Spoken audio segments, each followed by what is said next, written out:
I couldn't wait to graduate high school. By the time I graduated high school, I was so ready to be out of there. Because I had this idea that by the time I got to college, I would be an adult. And I would be an adult among adults. And I could be accepted as an adult. And that meant a lot to me, because I spent a lot of my childhood wanting to be like everybody else. And the surgeries, I kept expecting the surgeries to make me perfect, because when you're growing up, you believe that medical science could do things that you eventually realize, yeah, okay, they can't do that.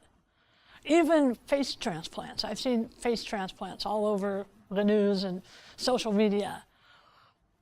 But for me, because a lot of the damage is structural, something like face transplants aren't going to work because they're based on soft tissue.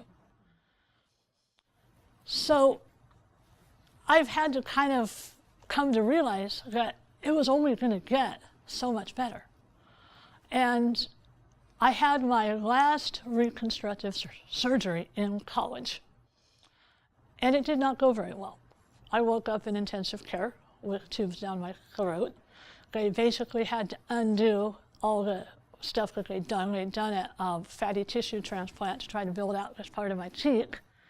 And because it just about killed me, I thought to myself, is this worth it?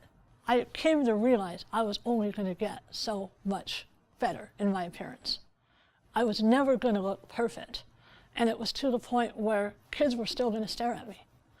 The degree of difference at this point didn't matter. And that's when I decided, I've had enough of the surgeries, I'm just going to have to deal with this the way it is.